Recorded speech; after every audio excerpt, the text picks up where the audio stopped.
कर जोडितो कथे काळे आपण असावे जवळे, पाहता श्रीमुख सुखावले सुख डोळ्याची भूक नवजे माझ्या, जीवे गोड तीन अक्षरांचा रस अमृत जयास फिके पुढे. असं जळूजी यांच्या पुण्यस्मरणानिमित्त पुण्यतिथीनिमित्त पुष्पवृष्टीचं कीर्तन आणि कीर्तनाकरता जगद्वंद्य जगद्गुरु श्री तुकोबाराय यांचा स्थितीपर सांगणारा असा अभंग. संतांची स्थिती काय आहे? संतांची स्थिती याला ज्ञानलक्षणा भक्ती असं म्हणतात. ज्ञानोत्तर भक्ती लक्षण.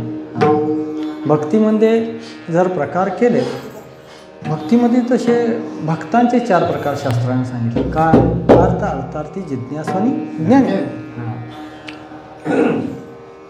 परंतु हे अभंग आज पुष्पवृष्टीला आणि असा कसा काय घेतला अशी शंका येणे शक्य असते. स्थितीपर अभंग आहे. संत वर्णन करणारा, संतांचं चरित्र सांगणारा अशा प्रकारचा असावा. परंतु स्थिती काय आहे, संतांची स्थिती काय आहे याचं थोडं वापवा आपल्यामध्ये व्हावा. काल श्रवणाला गेल्यावर हा अभंग आला होता. महाराज म्हणाले कधी घेतलाय का अभंग? हा घेतो, आता जरा आले की कीर्तन तोच घेतो म्हणून घेतलाय. बरं, असं आजपर्यंत हा अभंग घेतला नव्हता. विविध अभंगावर कीर्तन करावे असे वाटतं. कधी मी बऱ्याचदा असा एकच अभंग 2 वेळा म्हणजे कशा करता, चिंतना करता अजूनही थोडं राहिले, अजून थोडं राहिले असं वाटत गेले. तर आता विचारा वाचून न पवी जे समाधान किंवा माळग्यात बी घेतला आणि कुर्णीत पण तिथे लखेच घेतला. मग श्रवणाला तीच माणसं होते. असो, महाराज या ठिकाणी वर्णन करतात किंवा पाहता श्रीमुख सुखावले सुख डोळ्याची भूक नवजे माझ्या. मगाशीच सांगितलं की साधन जी भक्ती आहे आणि साध्य भक्तीनंतर ज्ञानोत्तर भक्ती लक्षण असा 3 प्रकारचा विचार. काय की अर्थार्थाचा विचार या ठिकाणी येतच नाही. अर्थार्थार्थी हे काय विशेषत्व नाही त्यांच्याजवळ. आहे तो जिज्ञासूनंतर जी भक्ती लक्षण आहे ते. भक्त कुणाला म्हटलं? देहावर उदास असणाऱ्यानं भक्त म्हटलं. हा तर साधे विचार आहे, पुढं आपण नित्य ऐकतो. परंतु भक्ताची जी लक्षणं सांगत असताना त्या लक्षणांचा विचार केला. भक्तीमध्ये प्रकार का पडले? साध्याकडे बघण्याची स्थिती जी आहे ती बदलली. साध्य जर बदललं म्हणजे दृष्टी बदलली. कारण काय, संत महात्म्याने सगुण, देवाचे रूप किती? 2. एक सरगुण आणि दुसरं निर्गुण. आता त्यात सगुण निर्गुण असून सगुण साकार आणि सगुण निराकार हे 2 प्रकार आहेत. परंतु मोक्ष जो आहे तो ज्ञानानं मोक्ष आणि भक्तिप्रेम लक्षण आहे. प्रेम हे दोघं असल्याशिवाय होत नाही, एकात प्रेम नसतं. भोग जो आहे तो प्रेमाचा गुळ होणं चांगलं आहे का गुळ खाणं चांगलं आहे असा प्रश्न विचारला जातो. म्हणजे गुळाला गुळ हे कळणं शक्य नाही. गुळ खाणाऱ्याला कळतं की बाबा गुळ काय नेमका, ही गोडी काय. हे जसं आहे तसं संत महात्म्य सांगतात. काय? तैसे तुझे ठावे नाही तुझे ना. अरे बाबा, हे तुझं गोड नाम आहे ना, हे तुला कळणार नाही, आम्हाला त्याची गोडी कळते. हे का घडते असं? तर ज्याला भक्त म्हणतात त्याने भक्ताने काय केले हो? ज्ञानाचा म्हणजेच गर्भवासाच्या संकटाला सुद्धा पाय मारलाय. बरं काय, लात मारली, मोक्षाला लात मारली. आता म्हणजे मोक्ष आम्हा घरी का मारिते दासी होय सांगू ऐसी तुका म्हणे. म्हणजे भक्तांना ज्ञान कळालं नाही असा त्याचा अर्थ नाही. भक्त ज्ञान स्वरूपाला प्राप्त झाले आणि मग त्यानंतरची जी भक्ती आहे त्याला ज्ञान लागते. करणं बाहेर लांब असल्या कारणानं तसं आत ऐकू येत नाही. हा आत ऐकू येत नाही. बरोबर, बाहेर ऐकू येत नाही. बाहेर ऐकू जाते. ऐकणारे आहेत त्यांना ऐकू येत नाही, जे ऐकणारे नाहीत त्यांच्याकरता ऐकू. असो, अद्वैतितो नाही माझे समाधान, गोड हे चरण सेवा तुझी. म्हणजे अद्वैत स्वरूपाच्या ठिकाणी काय नाही हो, प्रेम लक्षणा वृत्ती नाही, दोघांमध्ये आहे. ब्रह्मज्ञान प्राप्तीनंतरचं हे बोलणं आहे बरं का. ब्रह्मज्ञान प्राप्तीनंतरचं म्हणजे साधन कालात जी भक्ती आहे ती साध्यात नाही, साधन कालात म्हणतात महाराज. काय म्हणतात, पंढरीसी जारे आले. साधन कालामध्ये बराच उपदेश केला गेला आहे. साधन फार काल करावं लागतं, साधना ही फार काल असते. साधनेमध्ये किती दिवस जातील सांगता येणं शक्य नाही. साध्य तुमचं कसं ठरलंय, निश्चय कसा झालाय, त्याच्यावर तुमची चाल कशी आहे, त्याच्यावर साध्य कसं प्राप्त होईल. तुम्ही साधन काय निवडलंय, साध्यापर्यंत जाण्याकरता माप साधनांचा विचार सांगितले. परंतु ज्ञान साधन संत महात्म्याने नामसाधनेचं इतकं महत्त्व जे सांगितलं गेलेलं आहे, ती साधना सोपी आहे, सर्वांच्या करता आहे. या ठिकाणी कोणत्याही प्रकारचं सायासत्व संपलेलं आहे. म्हणजे सगळ्या साधनांचा विचार करून हे साधन सांगितले आहे, परंतु ते सुद्धा घ्यायला तयार आपण होत नाही. इंद्रियांना वळण लावण्याकरता महाराज वर्णन करतात. घेई घेई माझे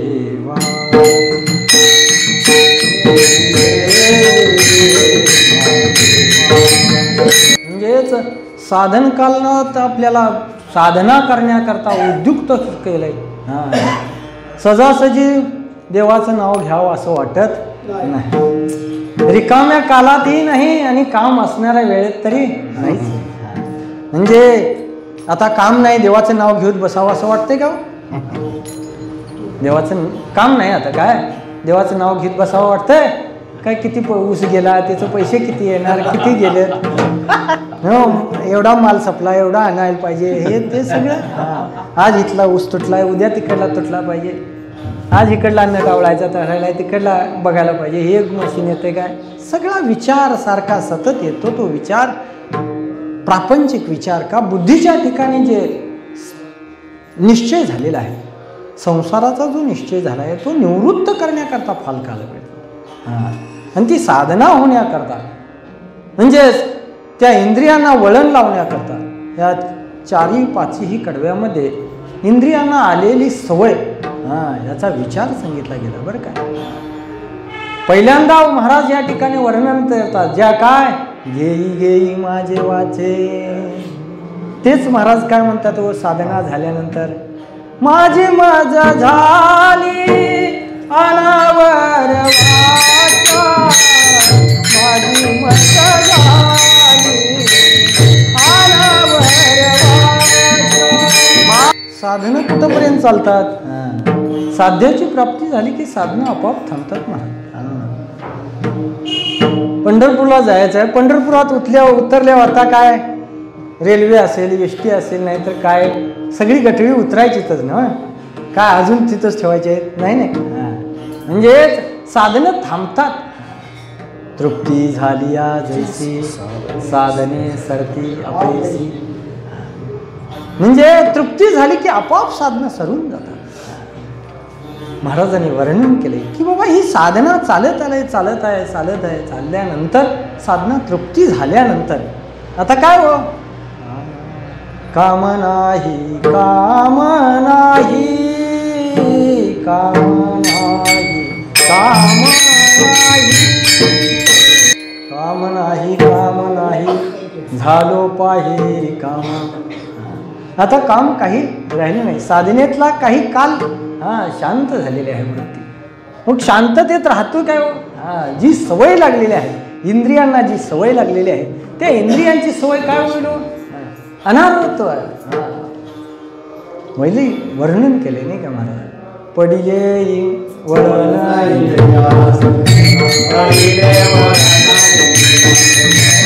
इंद्रियांना जे वळण लागलेलं आहे ते आता वळण सुटणं शक्य नाही. कुरेकर बुवांच्या समकालीनच आत्ताच उदाहरण सुद्धा दिलं जातं वगैरे. एकलबुवा देतात काय की ते कोण आजारी पडले होते त्यांचं पाय सुद्धा काय सारखं सारखं हलवत होते. रामकृष्ण हरी रामकृष्ण. म्हणजे इंद्रियांना जी वळण लागलेलं आहे 8व्या अध्यायात सुद्धा ते लिहिलेलं आहे माऊलीने. म्हणजे इंद्रियांना जे वळण लावलेलं आहे आपण त्या वळणाकडे वृत्ती सतत राहते बरं का. 8व्या अध्यायात प्रश्न केला देवा ही स्थिती तुम्ही म्हणताय परंतु देहाची स्थिती तशीच राहिली नाही तर. म्हणजे सतत तुम्ही देवाचं नाव घ्या देवाचं नाव घ्या असं म्हणताय बरोबर आहे. परंतु देह ज्यावेळी पडेल त्यावेळी देवाचं नाव येईल असं जर मुख बंद असेल तर किंवा प्रज्ञा स्थित नसेल तर प्रज्ञा बरोबर नसेल माणसं काय म्हणतात आता काय बडबडतोय त्याचं त्याला कळत नाही.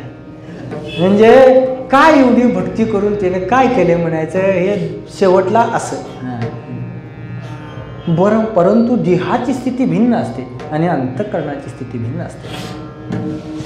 अंतःकरणात जो बोध आहे देव काय सांगतात स्वतः अरे बाबा त्याने एवढी जर भक्ती केलेली आहे तर मी काय करतो त्याच्याकरता तो देह जात असताना मी त्या ठिकाणी त्याची सेवा करतो बरं. मी त्याची परिचर्या करी तया सेवे ऋणवे लागी. 8व्या अध्यायातला 15वा श्लोक असेल कदाचित 15-16 बघून घ्या तिथे. म्हणजे देहवैकल्याचा वारा झनी लागेल या शरीरा म्हणून आत्मबोधाचा पांजरा सुयेतया ते असं वर्णन केले. देह जाताना भीती वाटेल म्हणून मी आत्मबोध टिकवून ठेवतो त्याच्या ठिकाणी. हे दिसत नाही आपल्याला काय वाटतंय आपण भजन केलं की 100-200 कोणतरी द्यायला पाहिजे. स्थूल दृष्टीत आता सगळीकडेच टाळकऱ्यासनी 300 द्या मृदंगवाल्यासनी 500 द्या कीर्तनकारासनी 1000 2000 5000 द्या. म्हणजे फलाची प्राप्ती हितच जर करून घेतली तर आपल्या दृष्टीत काय झालंय आपण फल अदृश्य दृष्टीकडे आपली गेलेलीच नाही वृत्ती. म्हणून दृश्य पदार्थाच्या ठिकाणी आपली वृत्ती गुंतलेली आहे. म्हणून मी इथं सुद्धा प्रवास सांगितलं होतं त्या होते की बाबा सुखी दुःखी कुणाला म्हटलं जात आहे ज्याला शरीराला ज्याला त्रास जास्त आहे तो माणूस दुःखी आहे आणि ज्याला शरीराला त्रास कमी आहे तो माणूस बघणाऱ्यांची दृष्टी काय बरोबर. ज्याला बसून आहे काय काम नाही दिवसभर नुसतं बसायचं आणि जेवायचं खायचं झोपायचं तो माणूस कुणाच्या दृष्टिकोनातून संतांच्या सांसारिकाच्या दृष्टिकोनातून. पण सांसारिकाच्या दृष्टिकोनात शास्त्राची दृष्टी बसतच नाही. संतांच्या दृष्टिकोनातून बसणारी जी वृत्ती आहे ते राऊत बुवा म्हणतात की एवढा जरी असला तरी तो पामर आहे बरं काय. एवढा जरी कायम आपल्याला दिसत असला 4 चाकी गाडीतनं फिरतो काही काम नाही दिवसभर बसतो पैसे तरी भरपूर येऊन पडतात त्यानं काहीच काम केलं नाही असं जरी असलं त्यानं ज्ञान अज्ञानाचा व्यवहार केलेला नसेल वेळ त्याच्या ठिकाणी नसेल तर तो पामर आहे इतका जरी दिसत असला तरी सुद्धा. लोक त्याला एवढी मानित असली तरी म्हणजे पामराची व्याख्या संतांच्या दृष्टिकोनातून वेगळी आहे शास्त्राच्या दृष्टिकोनातून वेगळी आहे आणि जगाच्या दृष्टिकोनातून वेगळी. असो संत महात्मे ज्यांना बघतात त्यांना जग बघीलच असं नाही. असो आपल्याला तिकडे जायचं नाही आपल्याला बघायचं आहे की आपली वृत्ती ज्यावेळी उंच उंच होते नाम त्या आत्मस्वरूपाकडे वळते. आत्मस्वरूपाहून ज्यावेळी भिन्न जो देव आहे देवाला भिन्न ठेवून व्यवहार केलेला आहे भक्तीचा बरं काय त्याला तो वास्तविक अभेद आणि कल्पित भेद असं वर्णन नामदेव राया करतात बरं काय. तळवे तळ हात टेकीत डाव्या गुडघ्याने रांगत तळवे तळ हात. देव असा येत्याला बघतोय मी तर कसा तळवा तळ हात टेकीत डाव्या गुडघ्यान मूल जर बघत आलं रांगत आलं बाहेर. ते रांगताय आणि अंगणात सूर्यप्रकाश आलेला आहे आणि त्याच्या गळ्यात जर काहीतरी सोन्याचं असेल तरी ते चमकलं तर त्याचा प्रकाश वरती येतो बरं का. आणि ते इतकं सुंदर दिसतं. नामदेवराय असं वर्णन करतायत किंवा ते अंगणात रांगत आले देव आणि देवाची प्रतिभा काय असेल सांगा. देव ज्यावेळी बाहेर आलेत अहो सहज एकांद्रेची दृष्टी सहज एखादा विषय सुद्धा जर आता महिलांचं उदाहरण सांगतो.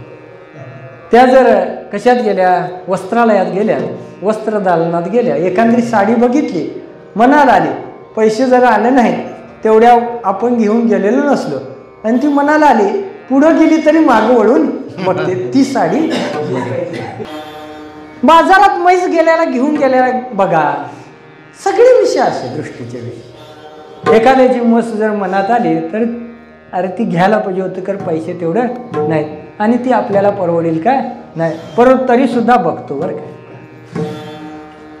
हे साधे विषय आहेत.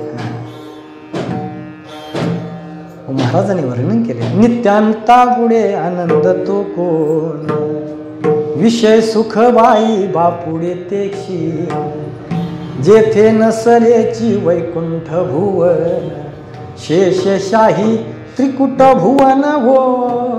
नित्यानंद कसा आहे तर अरे वैकुंठात काय घेऊन बसलाय. महाराजांनी वर्णन केले नामदेवराय वर्णन करतात बा वैकुंठ कोपट नाट झोपडी येथे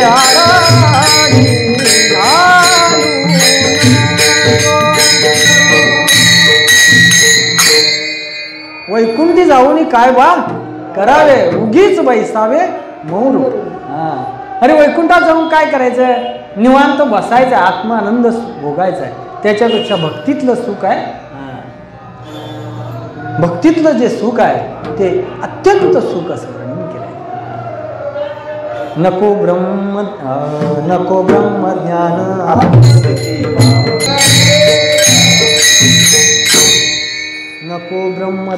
आत्मस्थिती भाव. ब्रह्मज्ञानाच्या ठिकाणी जो काठिण्य आलेला आहे क्षोभ आहे तो घालवण्याकरता अर्जुन सुद्धा एकरस जर होत असेल तर देव म्हणतात ह्याला आयातनं काढला पाहिजे का तर भक्तीचं काय अद्वैत भक्तीचं जे भक्ती पण आहे प्रेम जे आहे ते दोघं असल्याशिवाय राहणं शक्य नाही. म्हणून त्याला संभाषण करण्याकरता त्या ब्रह्मरसातून बाहेर काढतात बरं काय. 8व्या म्हणजे प्रत्येक जवळजवळ अध्यायात 9वा अध्याय संपल्यानंतर प्रत्येक अध्यायात जवळजवळ अर्जुनाला तसं केलं बरं काय. अर्जुन एकरूप होत होता देवाशी संभाषण चालू असताना संभाषणातून बाहेर काढत होते ते. असो शेवट त्याचा विचार केलेला असतो. म्हणजेच संतांना मोक्षपद तुच्छ केली या कारणे आम्हा जन्म घेणे युगाळी विटे ऐसे सुख नो हे भक्ती रस पुढता पुढते आस सेवावी.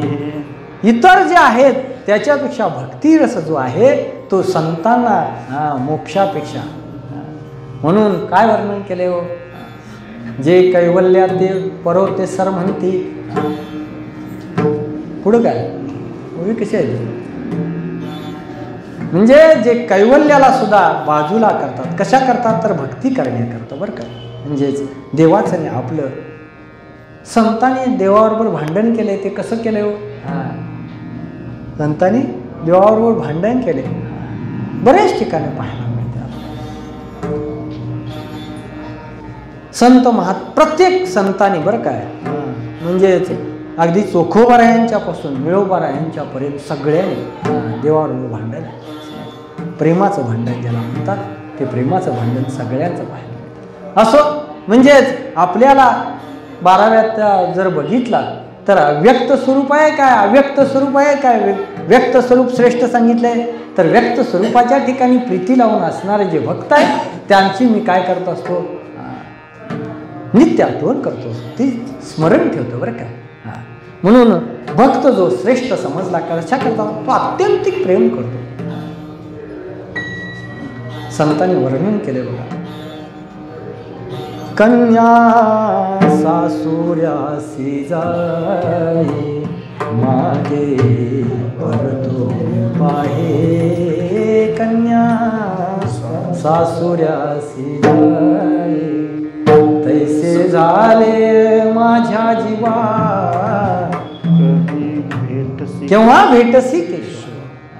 म्हणजे ही भेटीनंतर आणि भेट झाल्यानंतर देव स्वतः काय म्हणतात तो, तुम्ही जाता गावा हुर हुर माझे जीवा, हुर हुर माझे जीवा, हुर हुर माझे जीवा. देव काय म्हणतात, तुम्ही गावाला जाता पण माझ्या हुरहुर जीवाला. किती प्रेम लक्षण आहे सांगा ना. मूल एखादा आईच्या समोर जर दूरदेशात असणारा मुलगा येणार असेल तर तिची किती तळमळ आहे हो. माऊलीने असं लिहिलंय की बाबा, ते आपण रोजचा पाठातला अभंग आहे परंतु आता येईन. दिवाळीच्या मुळा वारं जरी आलं तरी देवच आलाय असं मला वाटतं बरं का. देव आलाय असं वाटतं. वारं जरी आलं तरी तसं माऊली जरा मूल जर येणार असेल तर सारखे उद्या जर येणार असेल तर आज सुद्धा तिची तळमळ आहे बरं का.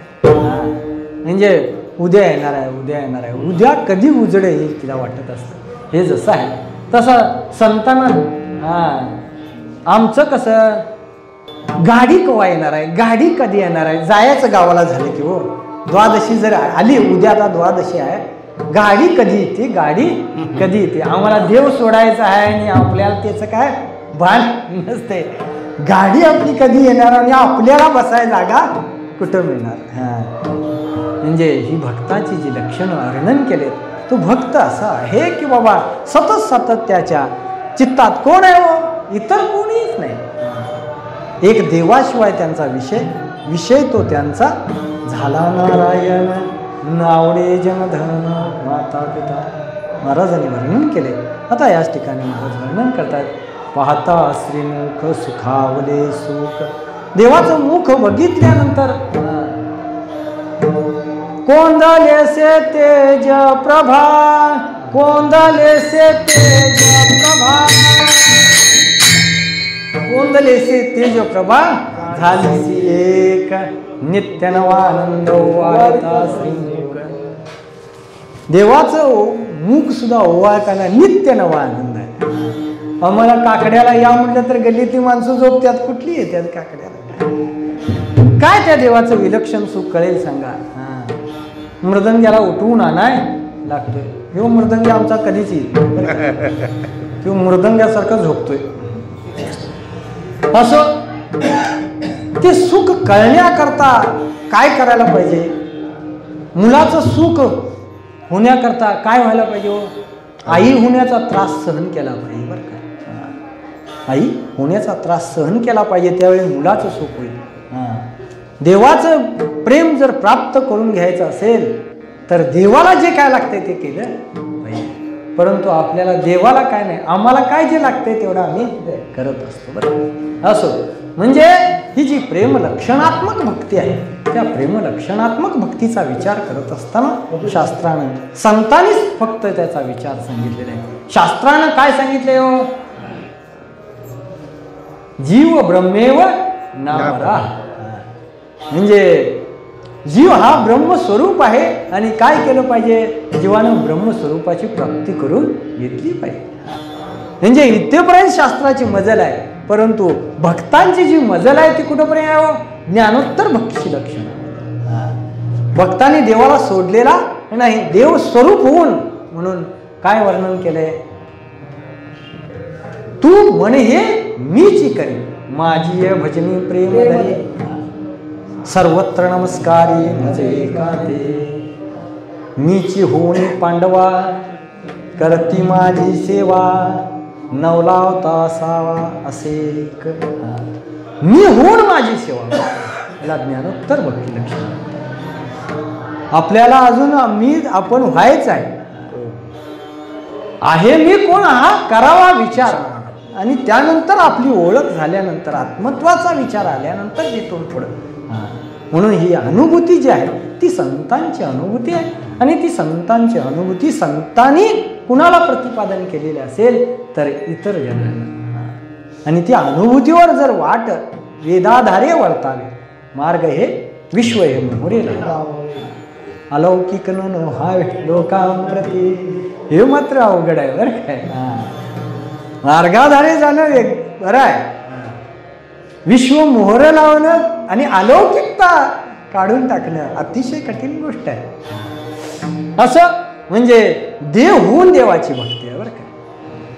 म्हणून महाराज या ठिकाणी वर्णन करतायत, त्या देवाचं मुख बघितल्यानंतर हे वैश्विक सुख काय होईल, सुख स्वरूप जो परमात्मा आहे तो सुख स्वरूप परमात्मा होऊन जाईल.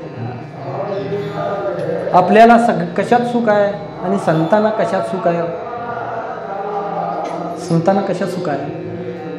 तुका म्हणे माझे हेची सर्व सुख काय की पाहिन श्रीमुख आवडीने. देवाचंच मुख पाहणं, नामदेवाचं स्वरूप पाहणं हे खऱ्या अर्थानं काय हो सुखाला कारणभूत आहे. तेच एक सुख स्वरूप आहे. रूप पाहत दुःखाचे निवृत्ती सुखाचे ते सुख, दुःखाची निवृत्ती सुखाचे जे सुख पाहता श्रीमुख गोविंदाचे. श्रीमुख गोविंदाचे बघितल्यानंतर परिणाम सांगतायत, दुःखाची निवृत्ती होईल आणि सुखाला सुद्धा सुख होईल. नाम परमात्मा जे सुख स्वरूप आहे तो सुख स्वरूप परमात्मा प्राप्त होईल. आपल्याला काय काय आहे ते आपण अभ्यासाने बघायचं. म्हणजे आपला अभ्यास काय आहे, आपण काय त्याच्या करतो, प्रयत्न करतो, हे ज्याचं त्यानं जाणून घ्यायचं. कीर्तन ऐकायला सुद्धा आपण इतक्या वर्षात सार घेतला पाहिजे बरं का. सार घेत केलं पाहिजे. ती वृत्ती सारूप घेण्याची कार्य केलं पाहिजे तिनं. ढवळून ढवळून ढवळून मंथोनी नवनीता तैसे घे अनंता वाया व्यर्थकता संधी मार्ग. वाया सांडून तात्पर्य निश्चय होणं गरजेचं आहे असं महाराज या ठिकाणी वर्णन करतात. पाहता श्रीमुख सुखावले सुख डोळ्याची भूक नवजे माझ्या. रूप हा विषय डोळ्याचा आहे. आज जर सगळा विचार बघितला खाली तर पाहता श्रीमुख सुखावले सुख डोळ्याची भूक नवजे माझ्या जिव्हे गोड 3 अक्षरांचा रस अमृत जयास पिके पुढे. जिव्हेला सवय कशाची, अमृत रसाची नाम विठ्ठल नामाची सवय लागलेली आहे.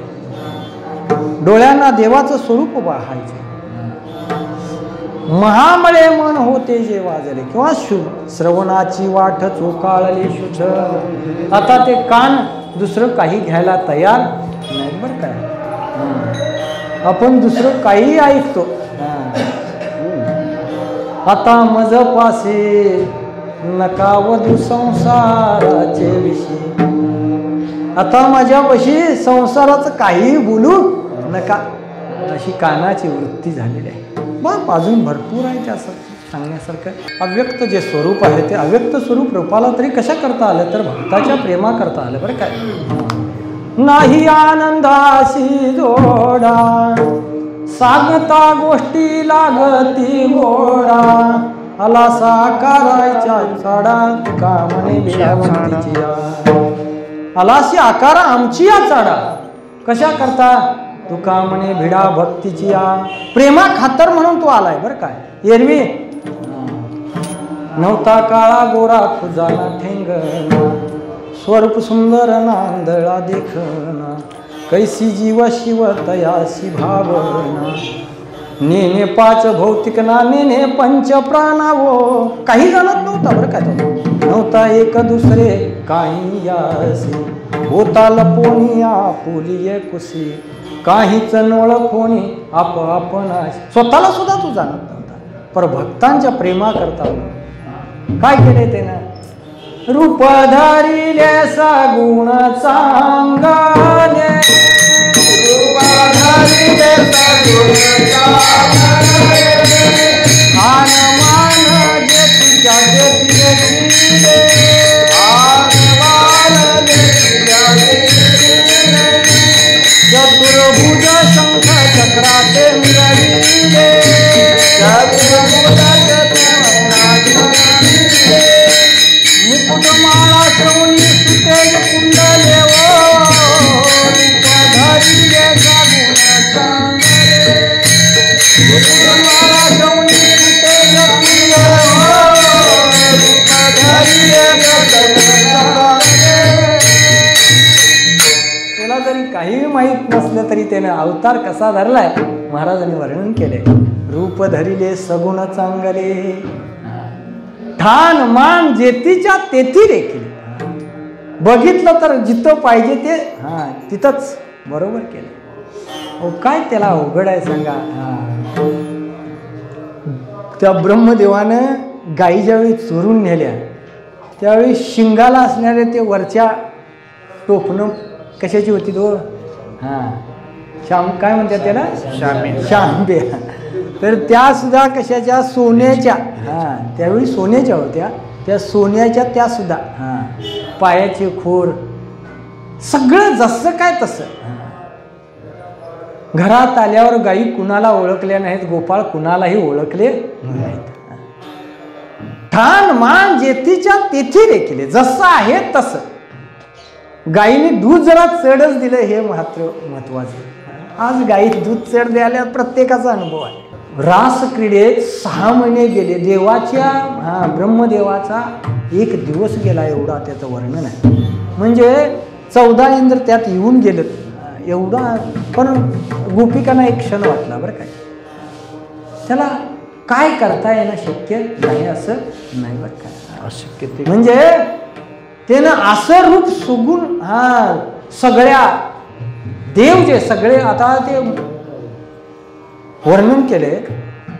ज्यावेळी वसुदेवाच्या पोटी देवकीच्या पोटी ज्यावेळी जन्म झाला त्यावेळी परब्रह्म निष्काम निराळे असं असणारे आले सगुण रूपाला कसं म्हणून बघायला दाटी होती बरं काय सगळ्या देवांची. त्याचं स्वरूप बघण्याकरता इतका सुंदर पाहिली या वेदला बघितल्याबरोबर वेद लागत होता. बैसी जडोन या जीवी असं वर्णन केलंय. अंतःकरणात सारखा गवळणी काय करायचे हो रीता म्हणजे भरला उंड रीता करी असं वर्णन केलं बरं का. म्हणजे ती भरल्याने पाणी वतायचे आणि तेला बघण्याकरता म्हणून काय पाहिली या वेद लागली बघितल्याबरोबर देवाचं स्वरूप. म्हणून संतांनी जे बघितलंय तुझ पाहता सामोरी दृष्टीनं फिरे माघारी. आता तुला बघितल्यानंतर दृष्टी मागे येणं शक्य नाही बरं काय. देह भाव हरपला तुझ पाहता विठ्ठला. तुला बघितल्याबरोबर देह भाव हरपून जातो बरं काय. कशाला तरी दुःख राहते सांगा ना. देहभाव संपला देहभाव आहे म्हणून तरी सुखदुःखाची जाणीव आहे. देहभाव संपल्यानंतर कुठलं सुख आणि कुठलं तरी दुःख स्वरूपाच्या ठिकाणी कुठले सुखही माहिती नाही आणि दुःखही माहिती नाही. ही जी स्थिती आहे ती म्हणूनच संत महात्म्य वर्णन करतात. आसवायसा कोठे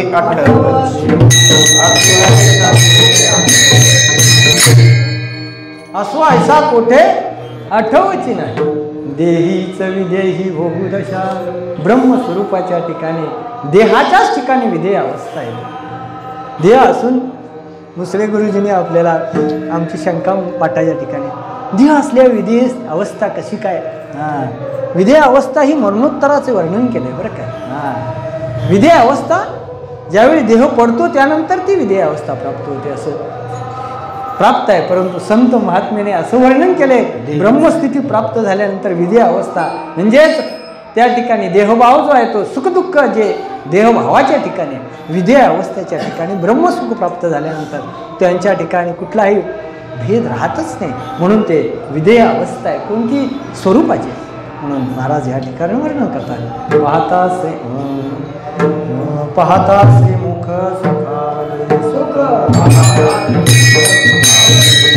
पाहता श्रीमुख सुखावले,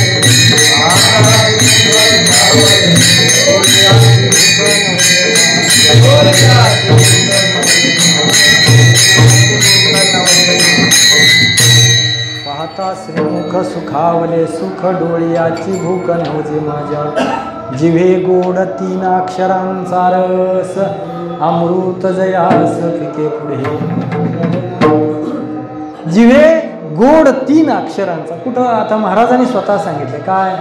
राम कृष्ण हरी विठ्ठल केशव. मंत्र हा जपावा सर्व. म्हणजेच कुठं 6 अक्षर. ओम नमो भगवते वासुदेवाय, रामकृष्ण हरी म्हणा किंवा विठ्ठल विठ्ठल म्हणा, हरी हरी म्हणा. कोणता तरी एखादा मंत्र आपण म्हणणं गरजेचं आहे. पण आपण कोणता मंत्र म्हणतोय हे ज्याचं त्याला माहिती आहे. संतांची जी स्थिती आहे ती संतांची स्थिती देवाला बघितल्यानंतर जी अनुभूती येते, हे आपण रोज काकड्यात अभंग म्हणतो, परंतु आपल्याला त्या काय अभंगाच्या अर्थाकडं आपण कधी बघत जात नाही. असे पुष्कळसे अभंग त्यामध्ये आहेत की अनुभूती संतांची त्यामध्ये लिहिलेली आहे. आणि संतांची अनुभूती या ठिकाणी महाराज वर्णन करतात. त्या जीवेला कसा आवडतो?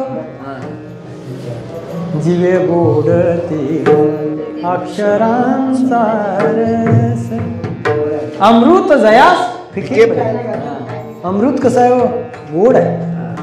म्हणजे संत महात्म्याने वर्णन केले, आपण बघितलं नाही तरी सुद्धा काय हो, संतांनी ज्याचं वर्णन केले आहे ते त्रिकालबाधित सत्य आहे. संतांनी ज्यांचं वर्णन केले आहे ते त्रिकालबाधित सत्य आहे. आणि त्या सत्याचा आपण अनुभव घेण्याकरता, सत्य स्वरूपाची अनुभूती येण्याकरता असत्याची व्यावृत्ती व्हावी लागेल. बरं काय, सत्य हे असत्यावरच जडून बसलेलं आहे. सत्य सोडून असत्य राहू शकत नाही महाराज. कसं ते सांगतो. आणि काय केलं? खोटं ऐकली ते काय केले? आता एक उदाहरण सांगतो त्याला. पैसे छापणाऱ्या माणसाने, कोणत्या, ज्यांना खोटं छापायचं त्यांनी काय केलं? 600ची नोट काढली, एक 700ची काढली, एक 900ची काढली आणि एक 300ची काढली. 4 नोटा अशा काढल्या. कितीची? एक 300ची, एक 600ची, एक 700ची आणि एक 900ची. अशा 4 नोटा काढल्या. या बाजारात खपवाय आली. बरं का, किती जण घेतील? किती जण घेतील? ती खोटच आहे. सगळ्यांनीच कळालंय काय की व्यवहारात हे कुठंच नाही. त्यार्थी हे खोटच आहे. 500वर 500ची नोट काढली, खपल का नाही? कुंडलिक वरदारी श्री ज्ञानदेव तुकाराम वासुदेव हरी पंढरीनाथ भगवान की जय. गौरी ज्ञानेश्वर महाराज की जय. जळोजी मुळोजी महाराज की जय. सब संतन की जय. आपला विषय होता की बाबा सत्यावरच असत्य टिकून आहे. असत्य हे सत्याचा नाम अधिष्ठानाशिवाय अध्यस्त स्वरूप हे राहू शकत नाही. म्हणजेच नोटा खपल्या तर कुठल्या खपतीला? खोट्या काढल्या तरी ज्या चलनात सत्य नोटा आहेत, 500च्या असतील, 100च्या असेल, 200च्या असेल, 1000ची असेल, नाही तर 2000ची असेल, ह्या जर नोटा तिने काढल्या तर माणूस भ्रमानं घेईल. बरं का, खऱ्याच्यानी सारखेपणे पुढे नाणे खऱ्याच्यानी सारखेपणे दिसत असेल. असं माऊलींनी सुद्धा लिहिलं.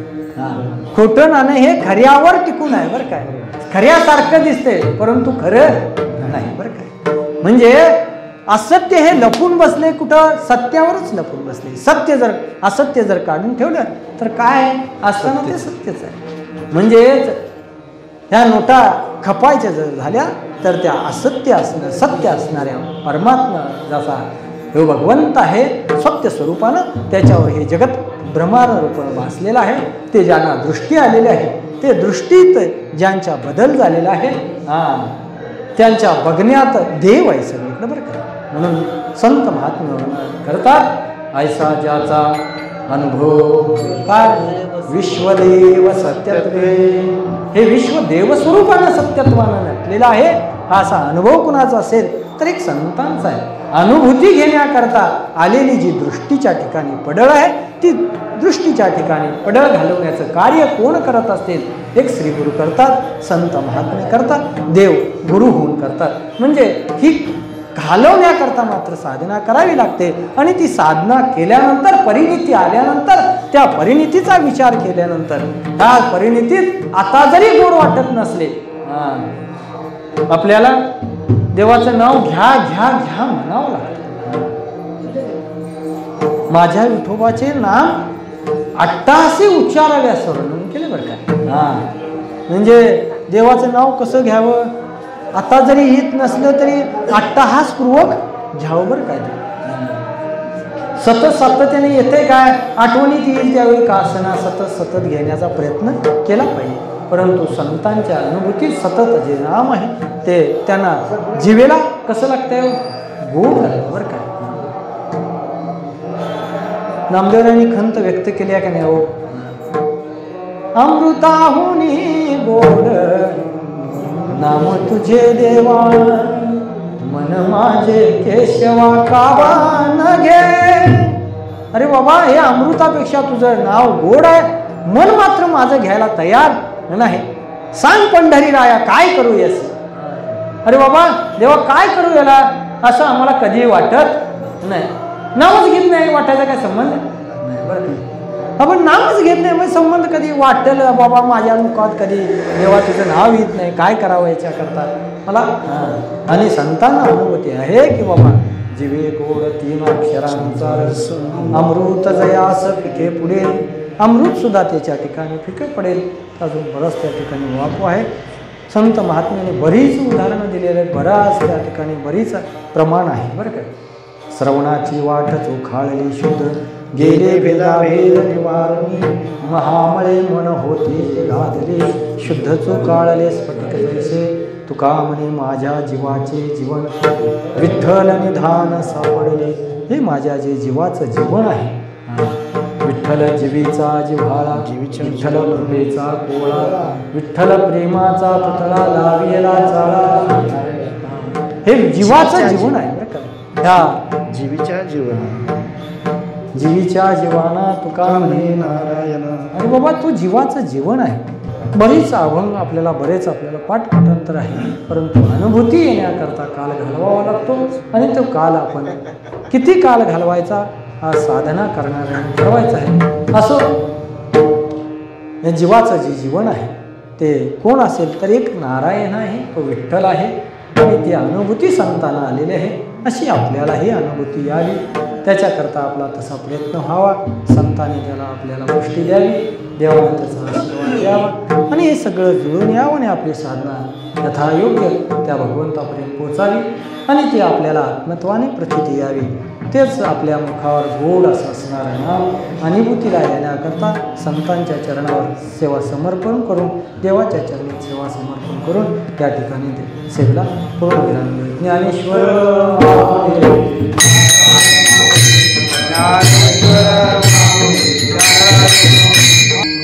पुरते आदित्य सरते करुणी घ्यावे तुमते विनितोसे पायाच्या प्रसादे काही बोलो विनोदे मज क्षमा करणे संती नोही देखते नोही हा उपदेश तुमचे बडबडी देवशी तुमच्या कृपेचे पोसणे जन्मोजन्म कामने तुकाराम तुकाराम.